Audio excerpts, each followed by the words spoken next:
കോതമംഗലം കോട്ടപ്പടിയിൽ വനംവകുപ്പിനെതിരായ നാട്ടുകാരുടെ പ്രതിഷേധം താൽക്കാലികമായി അവസാനിപ്പിച്ചു. സ്ഥലം ഉടമയ്ക്കുണ്ടായ നഷ്ടം ഉടൻ നികത്താമെന്ന ഉറപ്പിലാണ് തീരുമാനം.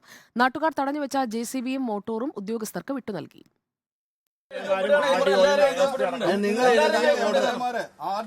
ഞാൻ പറയട്ടെ, ഈ ഒരാളെ നിങ്ങൾ എന്ത് ചെയ്തേ?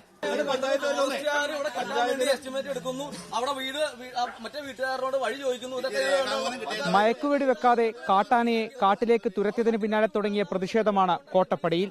കിണർ കെട്ടിക്കൊടുക്കുക, കുടിവെള്ള വിതരണം നടത്തുക, ഉറപ്പ് ലംഘിച്ച വനംവകുപ്പ് ഉദ്യോഗസ്ഥർക്കെതിരെ നടപടിയെടുക്കുക തുടങ്ങിയ ആവശ്യങ്ങളുമായി പ്രതിഷേധം. കാട്ടാനയെ രക്ഷിക്കാൻ വേണ്ടി കൊണ്ടുവന്ന JCB മോട്ടോറും വിട്ടുനൽകാൻ നാട്ടുകാർ തയ്യാറായില്ല. ഞങ്ങൾ പറഞ്ഞ കാര്യങ്ങൾ അംഗീകരിച്ചുകൊണ്ടല്ല അവരിത് ചെയ്തത്. അപ്പം ഞങ്ങൾക്ക് അതിലൊരു ഒട്ടും തൃപ്തികരമല്ല. ഞങ്ങളെ ആനവനെ മയക്കുവെടി വെച്ച് കൊണ്ടുപോകുന്നതാണ് അവർ പറഞ്ഞത്.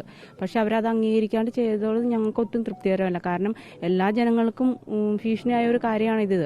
അപ്പം അവർ ഞങ്ങളുടെ അടുത്ത് കള്ളത്തരല്ലേ ചെയ്തത്. കോട്ടപ്പടി പഞ്ചായത്ത് പ്രസിഡന്റിന്റെ നേതൃത്വത്തിൽ ചർച്ച. കിണറിലെ മോശം വെള്ളം വനംവകുപ്പ് വറ്റിച്ചുകൊടുത്തു. പഞ്ചായത്ത് അധികൃതർ കിണർ നന്നാക്കാനുള്ള എസ്റ്റിമേറ്റ് തയ്യാറാക്കി. ആവശ്യങ്ങൾ പരിഹരിക്കാമെന്ന ഉറപ്പും നൽകി. അതിന്റെ എസ്റ്റിമേറ്റുകൾ തയ്യാറാക്കിയിട്ടുണ്ട്, എസ്റ്റിമേറ്റ് എടുത്തിട്ടുണ്ട്. അത് ഇന്ന് തന്നെ റെഡിയാക്കിയിട്ട് കളക്ടർക്ക് RDO അയച്ചു കൊടുക്കും. അതിന്റെ ഉടനടി തന്നെ കാലതാമസമില്ലാതെ തന്നെ നടപടി ഉണ്ടാവുമെന്നാണ് കളക്ടർ അറിയിച്ചിട്ടുള്ളത്. തുടർന്ന് നാട്ടുകാർ പ്രതിഷേധം അവസാനിപ്പിച്ചു. തടഞ്ഞുവെച്ച JCB വിട്ടു നൽകി.